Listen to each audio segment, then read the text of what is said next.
네, 오늘 체크리스트입니다. 두 분과 함께 보죠. 토마토 투자클럽의 김민주 전문가, 알파경제 김종현 회사입니다. 안녕하세요. 안녕하십니까. 예, 이슈 다뤄보겠습니다. 네, 반도체가 내후외환입니다. 여러모로 좀 이슈가 많죠. 그리고 제약바이오는 이슈가 없는 듯 보이는데 어제 주가가 많이 밀렸습니다. 이런 두 개의 섹터 지금 어디에 놓여 있는 것인지 짚어보도록 하죠. 먼저 첫 번째로 반도체입니다. 간밤에 엔비디아 주가도 3%가량의 하락세를 보여줬죠. 중국의 화웨이가 엔비디아의 성능을 능가하는 칩을 만들겠다. 고성능 칩을 만들겠다. 이런 얘기들 지금 나오고 있는 상황이고요. 이 나라 안쪽으로는 SK하이닉스와 한미반도체의 싸움이 영 격화되는 모습입니다. 또 장 마칠 때쯤에 2시 구간대 한미반도체가 또 급락하는 모습, 반면에 한화비전 급등을 하면서 이 부분도 확산되는 것 아닌가. 이런 가운데 또 옆에서 약간 좀 찬물을 끼얹는 그런 얄미운 슈누이 같은 모건 스탠리가 있습니다. 윈터 이즈 커밍으로 한번 이 업계를 흔들더니 이번에는 또 빙산론을 들고 나왔습니다. 반도체 괜찮은지 김윤주 전문가님, 지금 뭐 크게 나누면 3개 정도의 이슈가 있는데 하나씩 좀 어떤 영향이 있는지 짚어주세요. 네, 그 3가지 이슈인 것 같습니다. 앵커님 말씀해 주셨듯이 뭐 어제 나온 사실 어제 나온 내용은 아니고요. 그 일주일 전에 나온 내용인데 어제 빙산론. 아, 모건 스탠리. 네, 모건 스탠리 리포트는 어제 뭐 우리 시장에 이슈화가 돼서 그렇죠. 어제 나온 내용은 아닙니다. 그냥 나온 지 거의 한 일주일 정도 됐고요. 제가 확인해 본 바로는 4월 22일경에 나온 내용으로 알고 있습니다. 근데 좀 크게 화두가 안 됐는데 전일 뭐 조금 흔들림이 있어서 그런지 또 지난번에 여러분들 기억나실 거예요. 작년 뭐 10월, 10일, 2월 경우로 기억나는데 뭐 윈터 리포트라고 하죠. 그러면서 어제 양대 지수가 좀 흔들리니까 화두가 됐던 것 같고요. 그 다음에 두 번째는 뭐 지금 이거는 뭐 사실은 기자분들 좀 반성을 하셔야 될 것 같은데 하이닉스하고 한미반도체 뭐 단독 보도 기사 뭐 이런 내용, 그리고 이제 화웨이 이슈인데 화웨이 이슈부터 들어가 보겠습니다. 지금 화웨이 변수가 좀 있어요. 지금 화웨이가 결국은 엔비디아에서 만들 수 있는 대안품, 뭐 칩을 만든다. 비슷한 성능이겠죠. 사실 검증된 바는 없지만. 그러면서 공급망 재편 이슈가 있으면서 전일 엔비디아가 조금 하락했습니다. 근데 저는 이 부분에 관해서 사실상 영향력이 있을지 모르겠습니다만은 적어도 전일 미등시만큼은 아니었다. 필라델피아 반도체 지수를 오늘은 먼저 보셔야 될 것 같은데요. 관세 이슈에 의해서 필라델피아 반도체 지수가 정말 많이 빠졌습니다, 여러분들. 많이 내려왔고. 그런데 지금 반등 구간이 3,388부터 갔는데 어느덧 4,235예요. 자, 이렇게 보면 그냥 좀 올라왔구나 이런 느낌인데, 자, 월봉 한번 보시죠. 시청자 여러분들 어떻습니까? 정말 아랫골이 크게 달았죠? 네, 4월달 한 달 동안에. 글쎄요, 이 지금 5,500부터 내려온 4개월간의 흐름 중에서 4월달이 반도체는 가장 좋은 모습인 것 같고, 설령 여기에 지역적인 이슈가 반영된 것이 아니고 어제부터 뭐 이슈가 나왔기 때문에 뭐 관세의 어떤 과대 낙폭에 따른 반등이었다 해도 지금 이 4월간의 아랫꼬리의 모습은 사실 시사하는 바가 큰 것 같습니다. 거의 지금 시가, 월봉 시가 언저리까지 필라델피아 반도체 기준으로 다 올라왔거든요. 0.82% 마이너스인데, 그러면 이번 달에 저가가 마이너스가 몇 프로였느냐? 20.65%였습니다. 그러니까 21%가 떨어졌던 필라델피아 반도체 지수가 20% 가까이 올라왔다는 거거든요. 정말 그 공급망 재편이 있는지 저도 아침에 다른 그 모든 경제방송을 보고 왔습니다만 의구심이 좀 있고요. 그리고 이 화웨이 때려잡기 뭐 앞으로 이어진다고 봅니다. 사실 화웨이에서 엔비디아하고 비슷한 그 성능의 칩을 만들었는지도 아직 검증이 안 되었다 말씀을 좀 드렸는데, 그렇다 한들 화웨이 것을 쓸 것인가 아니면 중국 내수용으로 남을 것인가? 글쎄요, 저는 남을 것이라 좀 보고 있고요. 지금 정보 보안 문제가 국내뿐만이 아니고 미국은 이미 2020년도부터 뭐 5G 내지는 통신 장비 때려잡기를 시작했습니다. 그 안에 화웨이가 들어가 있고요. GTE도 마찬가지고. 올해 어제도 말씀드렸지만 뭐 연합뉴스발 기사로 3월 22일경에도 또 한 번 제재가 있었어요. 이런 상황에서 중국의 뭐 팹리스 기업들이라고 지칭하겠습니다. 무슨 칩을 만든다 한들 내수용에 국한될 거다. 정보 보안 문제로 인해서 쓰지 않을 거다 정리를 하고요. 그 다음에 두 번째, 한미반도체하고 SK하이닉스 그 이야기를 좀 해보겠습니다. 저는 이것에 관해서 이 부분은요, 지금 뭐 메이저 기자분들이나 뭐나 차이를 두는 게 아니고 이건 반성을 좀 해야 된다. 어제 단독 보도가 나왔지 않습니까? 양사 모두 부정했어요. 한미반도체도 그런 일 없다. 지금 SK하이닉스도 그런 일 없다. 이거는 뭐 뭡니까? 기사 내놓고 그냥 아무 문제 없으니까 막 내는 건가요? 이거는 반성을 좀 하셔야 될 것 같고요. 양사가 모두 부정했다는 것은 팩트 체크가 안 됐다는 부분인 것 같고, 그 다음에 양사의 입장을 조금 대변해보고 싶은데요. 하이닉스에 관해서 저는 이 내용을 누구한테 들었냐면 옆에 계신 박상정 앵커님한테 들었어요. SK 하이닉스도 멀티밴더를 가져가고 싶지 않겠느냐. 네. 이게 이제 앵커님이 작년에 저한테 코너를 하면서 말씀해 주셨던 걸 제가 메모를 해놨거든요. 너무 좋은 멘트여가지고. 하이닉스 입장 쪽에서도 여러분들 생각해 보십시오. 우리 시청자분들. 한미반도체만 가져가는 게 결코 하이닉스에게 좋을까요? 그렇지 않겠죠. 비즈니스 입장에서 본다면 멀티밴더를 확보해야 되는 거 당연한 거고. 한미반도체 입장에서도 좀 생각해 보겠습니다. 두 가지 파트인데 8년간 약간 동맹 아닌 동맹으로 가서 같이 피땀 흘려서 장비 개발해가지고 잘 나가고 있는데 멀티밴더를 확보하는 하이닉스의 입장이 서운할 수 있죠. 단지 한미반도체 입장도 고객 다각화를 해야 되지 않겠습니까? 언제까지 하이닉스만 의존을 할까요? 뭐 삼성전자랑 감정의 그 골이 깊었던 부분도 삼성전자의 장비도 뭐 출하하려고 한번 고민을 해봐야 되고 마이크론 테크놀로지도 더 비중을 늘려보고 다른 업체들도 마찬가지고요. 그래서 이 양사가 고민하는 고객의 다변화와 멀티밴더가 때 아닌 시점에 딱 그 교차되는 시기에 왔다. 저는 이렇게 좀 판단을 하고 있고요. 그렇다면 별 문제가 아니다. 솔직히 양사가 무엇이 됐든 하이닉스도 한미반도체를 제외한 멀티밴더를 확보하는 데에 대한 리스크는 하이닉스가 안아야 될 것이고 한미반도체도 SK하이닉스뿐만이 아니고 다른 고객사를 확보할 때 하이닉스 입장에서도 서운할 수 있지 않겠습니까? 아유, 뭐 우리 빼고 이제 다른 데 주는 거야? 뭐 이렇게 생각할 수 있죠. 그래서 이런 부분은 그 시기적절하게 그냥 맞부딪힌 지점이다. 이렇게 생각을 하고 있고요. 그 다음에 모건 스탠리의 리포트, 어감이 별로 안 좋습니다만 빙산론입니다. 이 메모리 업황 빙산론을 일주일 전부터 재점화 시켰는데 글쎄요, 저는 이거 정말 좋은 내용 안 나올 것 같습니다. 읽어봤는데요. 저 어렵사리 좀 구해가지고 읽어봤는데 그 일주일 전에 나온 내용의 코멘트가 어제부터 좀 부각된 것 같아요. 여러 가지로. 23만 원 냈다가 지금 23만 원 낸 지가 2달밖에 안 됐더라고요.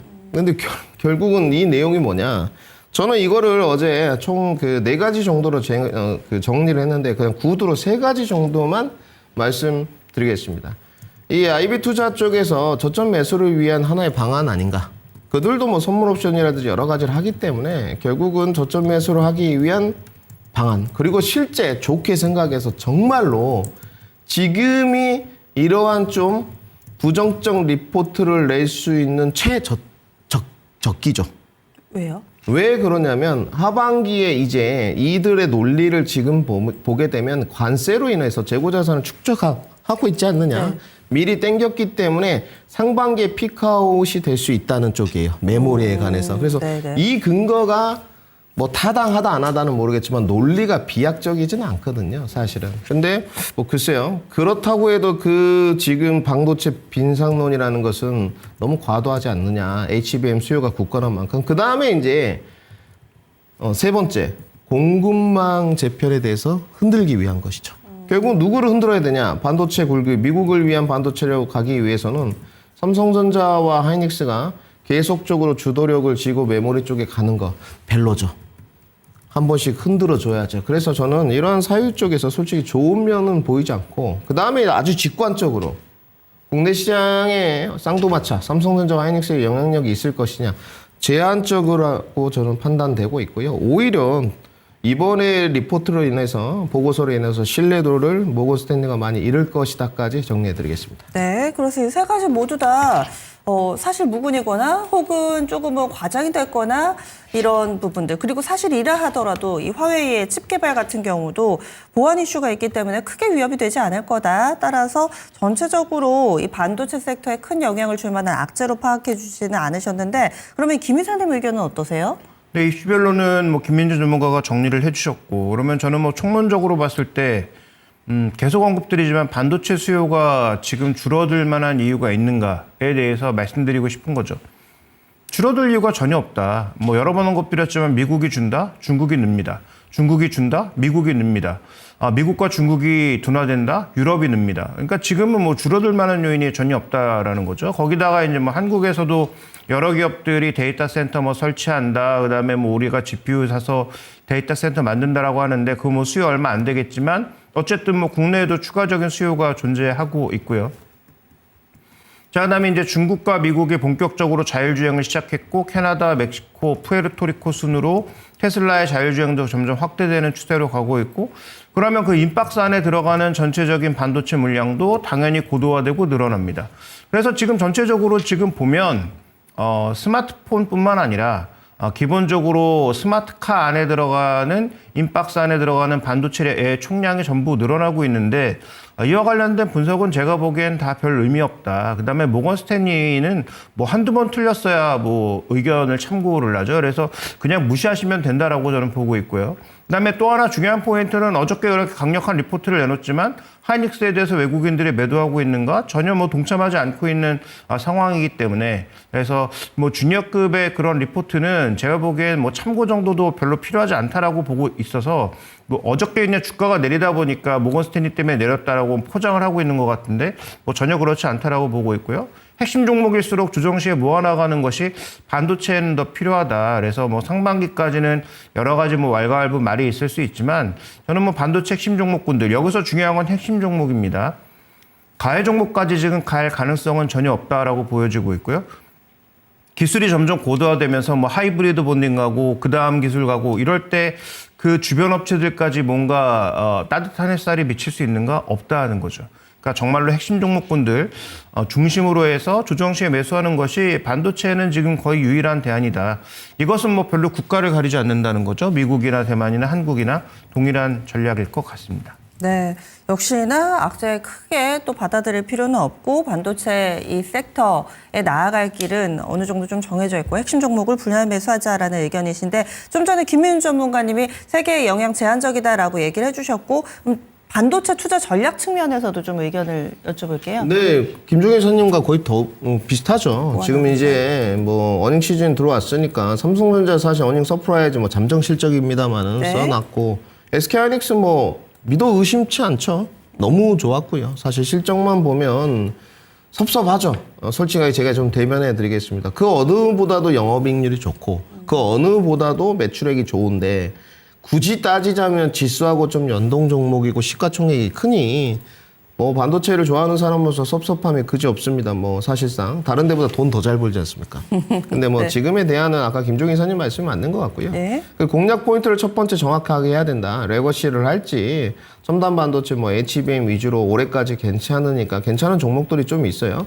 여기로 할지 정하셔야 되고요. 그 안에 핵심은 종목의 선별화인데 종목의 선별 안에 결국 뭐가 들어가겠습니까? 정말 모멘텀이 강력하거나 정말 삼성전자, 하이닉스가 정말 밀어주는 모멘텀을 갖고 있거나 아니면 올해 실적이 확실히 바닥권에서 턴되는 쪽이나 아니면 작년보다 더 늘어나는 쪽 이러한 쪽에서 주가에 아직 선반영이 덜 된 종목을 올해 찾는다면 반도체는 충분히 100%씩 1월, 2월에도 100%씩 냈지 않습니까? 여러분들 뭐 가온칩스, 에이징랜드, 에이드테크놀로지 실적이 올해 좋아진다고 하지만 있나요? 근데 주가는 뭐 1월, 2월에 100%씩 올라가는 정말 또 주식의 본질론에 가까운 이런 형태로 갔기 때문에 근데 이번에는 실적 시즌에 맞춰서 실적이 턴되는 종목들은 100%씩 갈 수 있다. 종목만 잘 선정하자. 이렇게 네. 정리해드리겠습니다. 반도체에 대해서 의견이 모아집니다. 너무 불안해하지 않으셔도 될 것 같고요. 그러면 바이오는 어떨까요? 어제 보면은 뭐 리가켄 바이오 5%, 에이벨 바이오도 5% 정도 약세권, 코롱 티슈진, 알테오젠도 한 3% 정도의 약세 흐름을 보여주면서 제약 바이오 전반으로 약한 흐름이 두드러졌습니다. 특히나 오후에 또 매물이 많이 대거 출회가 됐었는데 뉴스는 딱히 없는 것 같고 오히려 AACR은 현재 진행형인 상황이고 어떻게 받아들여야 될지 원인 분석과 또 제약바이오의 투자 전략까지 질문 드리겠습니다. 먼저 김 이사님.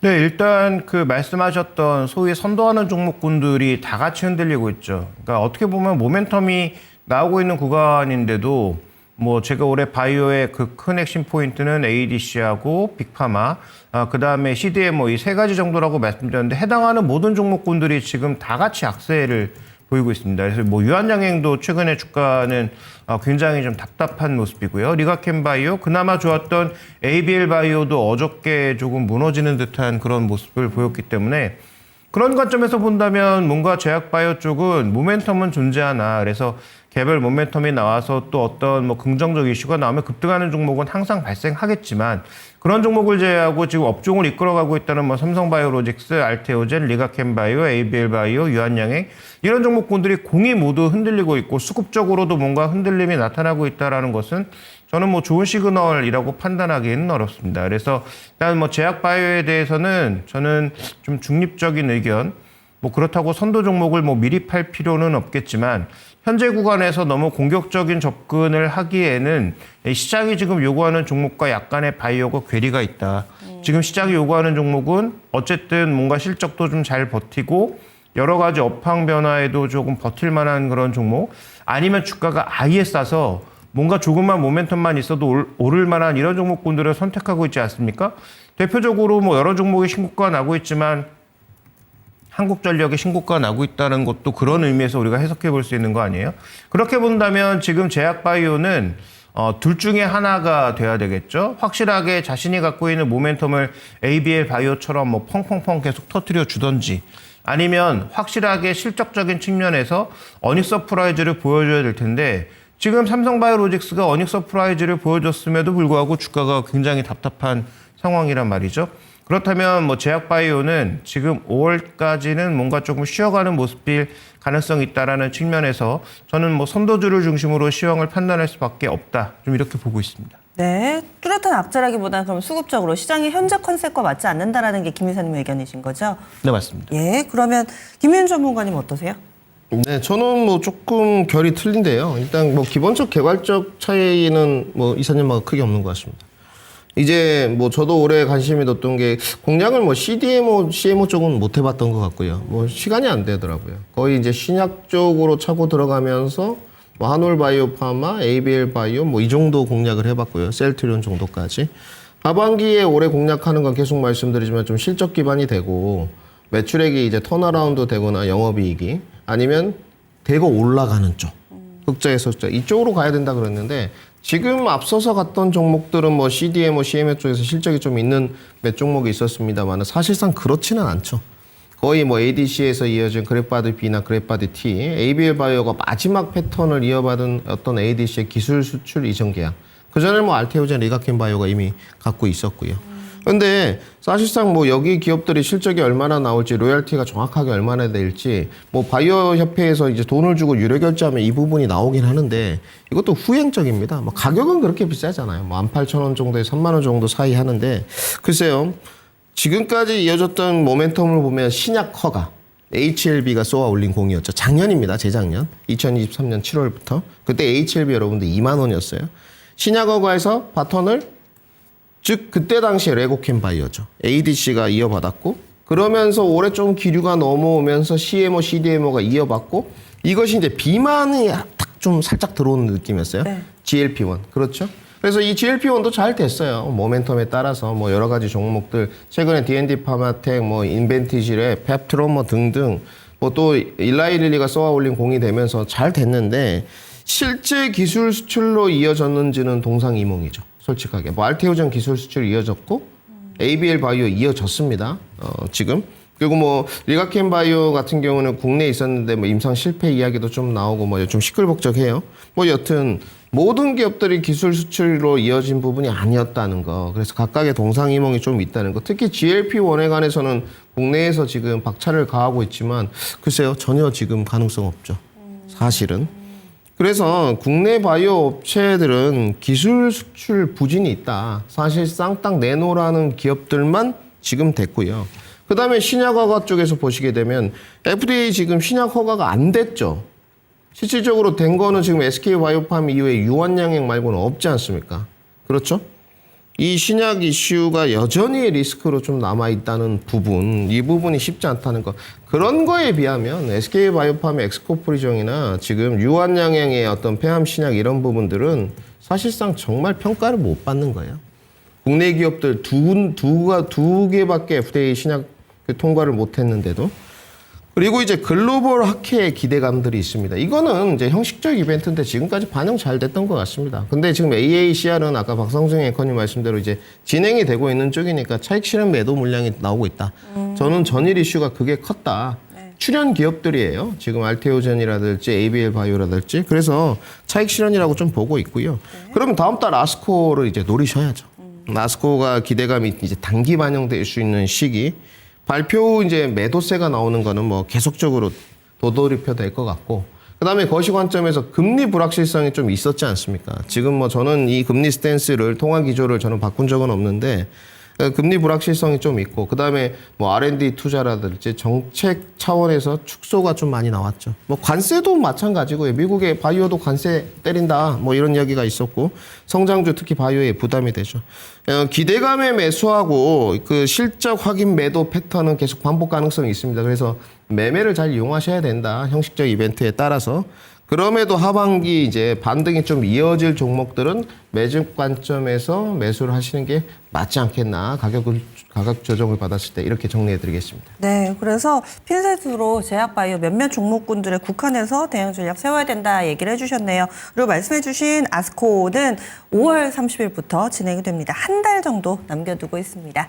이렇게 해서 이슈 마무리 짓겠습니다. 그리고 그 사이에 속보 하나 나와서 전해드리겠습니다. 미국에서 자동차 관세를 어떻게 할지 이와 관련된 내용인데요. 백악관에서 트럼프 미국 대통령이 자동차 관세 영향 완화를 예정하고 있다라는 내용이 전해졌습니다. 앞서서 자동차 부품에 대해서는 관세를 완화를 했고요. 이런 상황 가운데서 자동차에 대해서도 관세를 조금은 완화를 하지 않을까라는 기대를 보태고 있습니다. 그동안은 자동차주들 25% 관세 부과와 관련해서 계속해서 좀 시장에서 우려 섞인 그런 목소리, 그리고 자동차는 이미 지금 관세가 부과가 돼서 진행이 되고 있기 때문에 영향권 내에 있는데 과연 어떻게 해서 좀 더 하향 조정을 하게 될지 오늘 장의 반응도 같이 좀 보시면 좋을 것 같고요. 바로 리포트로 이어가겠습니다. 오늘 준비되어 있는 세계 리포트 첫 번째부터 보시죠. SK증권입니다. 5월 상승 동력 탐색 시간. 5월인데 세린메이가 안 나오고 상승 동력 탐색 시간. 이것도 궁금하네요. DS증권입니다. 음식료 섹터 리포트고요. 대신증권은 한화오션 고수익 상선 매출 인식 확대. 어제 실적 내놨죠. 하나씩 보겠습니다. 이사님. 네, 음식료 같은 경우에는 결국 뭐 삼양식품을 제외하고는 확실한 어떤 수출 실적이 있는 그런 기업들을 제외하고는 여러 가지 상황으로 인해서 내부적으로 좀 업종을 돌릴 만한 강력한 이슈가 없는 상황이죠. 그래서 이 보릿고개가 좀 길어지고 있다라는 관점에서 종목 선별에 대한 그런 관점들을 얘기하고 있는 것인데 결국은 뭐 수출 쪽에서 뚫어내던지 아니면 수출 쪽에서 큰 모멘텀이 없다면 내수 쪽에서 압도적인 어떤 점유율을 가지고 있는 기업들로 한정해서 좀 볼 필요가 있겠다라는 내용입니다. 그래서 뭐 음식료업종이 거래도 별로 없고 크게 뭐 시장에 화두가 되는 그런 업종은 아니지만 뭐 최근 시장은 약간 수익률 게임 양상으로 전개가 되고 있죠. 뭐 그런 차원에서 음식료 업종 내에서도 견조한 종목이 나타나는지 정도는 확인해 보실 필요가 있겠고요. 자, 그다음에 하나오션은 아까 이제 앞서 박상정 앵커가 다 내용을 전해주셨기 때문에 간단하게만 정리하면 실적은 계속 올라올 가능성이 높죠. 근데 이거 하나오션만 해당하는 얘기가 아닙니다.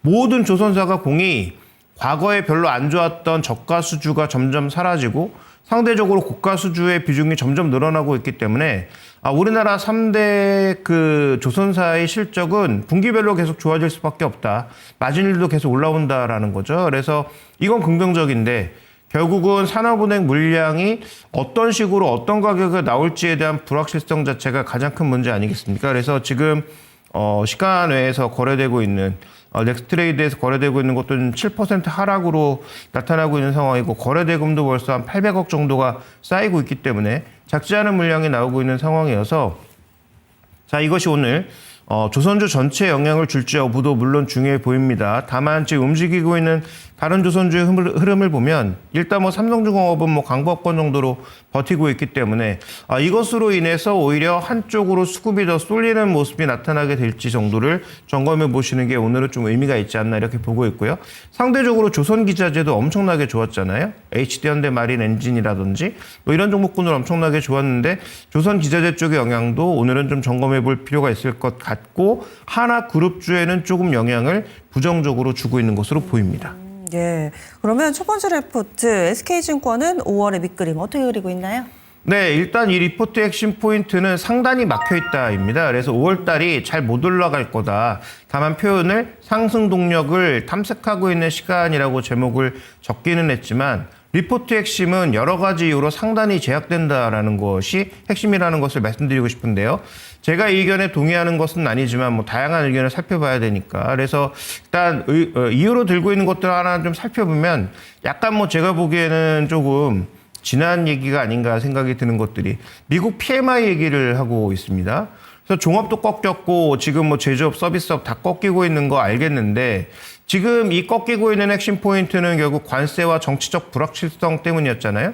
근데 최근에 전개되는 것을 보면 언제 끝날지는 아직도 잘 모르지만 이 정점을 지나지 않았나라고 판단해 본다면 PMI나 소비심리 같은 심리 지표가 더 꺾여 내려갈까 아니면 제한적인 수준이나마 반등을 할까를 생각해 보면 저는 후자의 가능성이 조금 높다라고 보고 있는데 SK증권에서는 어쨌든 이런 이유로 시장의 상단이 제약될 수 있다. 미국 쪽의 전체적인 이 불확실성이 여전히 지속되고 있다라고 보고 있고요.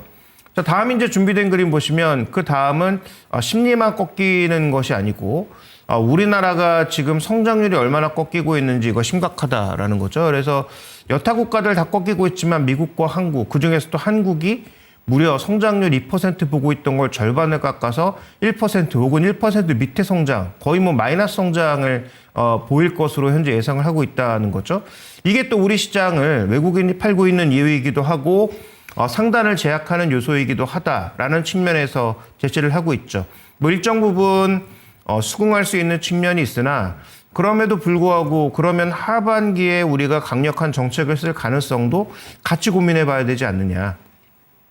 상반기가 워낙 안 좋았을 때 예를 들어서 새 정부가 출범하는 6월 이후에 과연 어떤 정책들이 나올 거에 대한 고민도 같이 좀 해봐야 되지 않을까라는 생각도 더불어서 해보게 되고요.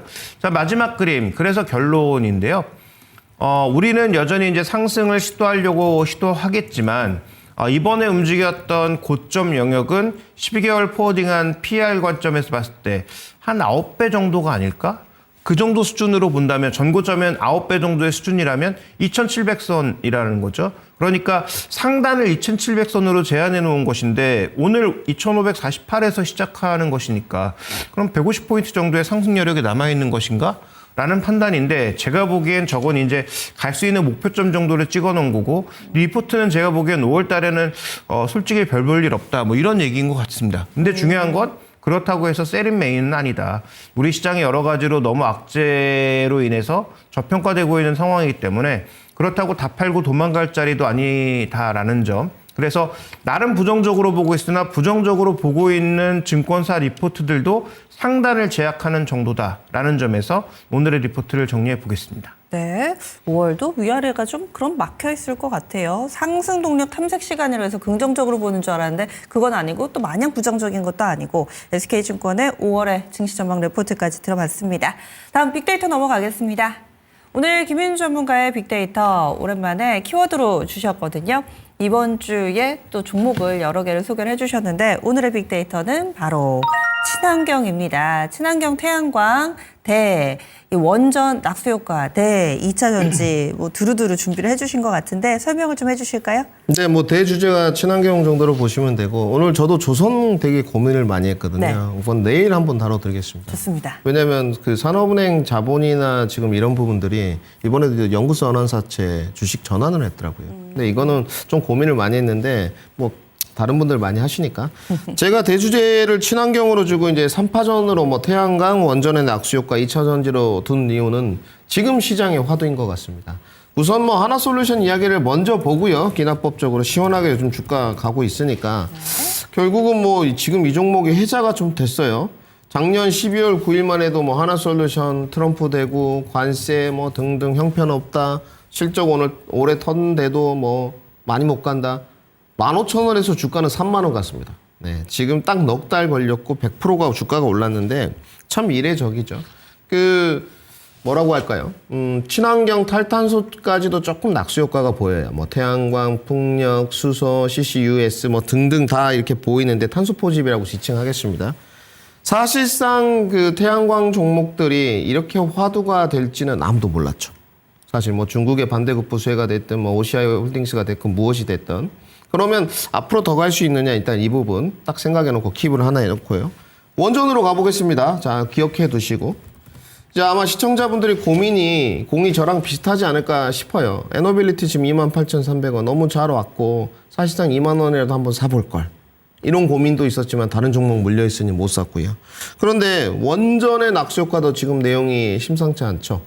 최종 후보 협상자에 대해서 뭐 태클 걸었던 프랑스 지금 체코 쪽에서 날려버리고 결국은 한수원이 지금 최종 협상 대상자가 됐고 물론 거기서 될지 안 될지는 모르겠습니다, 여러분들. 그 부분 우리가 꼭 지켜봐야 될 노릇이지만 내용들이 어떤 정책 기조의 변화와 좀 맞물리면서 민주당 쪽 내용이죠.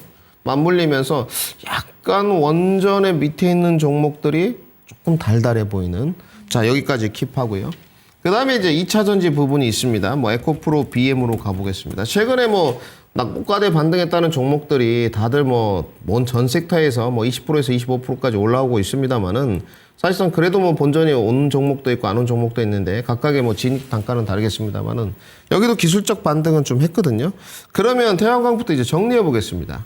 태양광이 올라온 이유는 관세 무풍지대라는 어떤 그런 내용과 중국 때려잡기에 따른 반대급 부수의 이 부분이었거든요. 특히 그 중에서 이제 미국 지역에서 굉장히 뭐 캐파라든지 매출이 좀 차지하고 있는 하나솔루션이 기술적 모습이 만들어지면서 여기까지 왔는데 아직 업사이드 남아있다 다시 한번 전달해 드리고 자 여기가 좋은 재료인지는 우리 시청자분들이 판단하는 겁니다.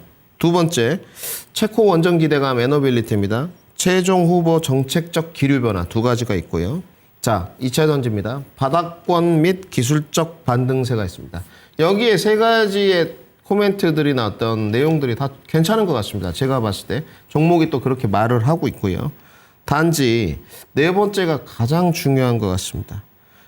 주가의 펀더먼탈 요소나 뭐 이런 걸 다 차지하고 지금 실적 안전벨트라고 저는 썼습니다. 실적 안전벨트 착용은 지금 권리 아니죠. 의무죠.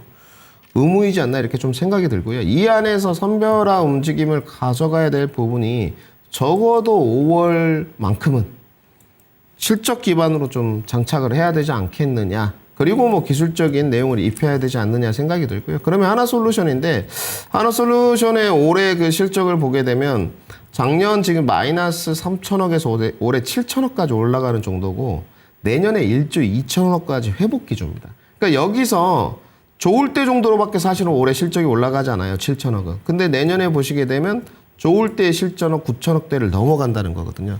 그래서 이런 부분은 생각에 고민을 좀 해보시는 게 맞을 것 같고 에너빌리티도 마찬가지예요. 뭐 그렇게 뭐 돌토비티다 뭐 못 간다. 근데 내년에 보시게 되면 올해는 지금 좋을 때 수준이에요. 딱 2022년 정도에. 근데 내년에 보시게 되면 1조 4천억 원이 되거든요. 물론 영업이익률은 좀 떨어집니다만은 이런 부분에 안전벨트를 좀 장착해서 가신다면 충분히 기회가 되지 않겠나 정리를 좀 해드리고요. 낙수 효과 쪽에 대한 고민을 마지막 코멘트로 해드리겠습니다. 하나솔루션이 간다고 해서 OCI 홀딩스나 뭐 HD 현대에너지 솔루션 등등이 있어요. 저는 여기까지 나아가는 게 쉽지 않을 거라고 판단합니다. 뭐 SDN, 태양광 중소형 종목들이 정말 많지 않습니까? 거기까지 다 수혜로 좀 내려가기는 어렵다 판단 들고요. 그 다음에 이제 원전입니다. 여기는 내용이 좀 틀려 보여요. 지금까지 에너빌리티가 선도주자로서 가져갔던 부분이 이제는 조금 밑에 있는 종목들의 일진파워나 뭐 우진 엔텍이나 등등 어제 BHI도 뭐 호실적 썼지 않습니까? 뭐 공급 계약이죠. 네, 수지 소식. 수지 소식 뭐 5천억대 지금 공급 계약을 어제 그 발표를 했던데 매출 대 125%인가요? 주가 지금 모습 보시게 되면 이거는 뭐 어디 내놔도 뒤지지 않죠. 주가 모습이. 작년 9월에 여러분들 이 주가가 7,000원이었습니다. 근데 지금 25,000원이기 때문에 보유 기간을 약 8개월 정도로 늘려봐도 결코 뒤지지 않는 모습이기 때문에 이 원전만큼은 조금 후발 주자 중에서 찾는 게 괜찮지 않겠느냐. 단지 원전은 하나 코멘트 꼭 드리겠습니다. 만약에 선정이 안 되면 네. 그거는 손절미 하셔야죠. 체코 원전에서 수주를 못하면? 수주를 못하면 그건 충격파가 있기 때문에 질질 끌 문제가 아닌 것 같고요. 그 다음에 2차 전지는 이렇게 좀 말해야 되겠습니다. 여러 가지 기술적 반등은 있으나 결국은 실적이 먼저 좋아지는 종목이 더 높이 갈 것이다 정도로 정리해드리겠습니다. 네. 그래서 지금 태양광, 원전, 이차전지 이 중에 하나를 고르는 게 아니라 각각의 또 맞는 투자 전략을 알려주셨어요. 오늘은 빅데이터까지 들어봤습니다. 체크스탁 마무리 지으면서 동시효과 구간 들어가겠습니다. 지금 8시 54분 17초 구간 지나가고 있습니다. 간밤에 미국 증시 방향성이 뚜렷한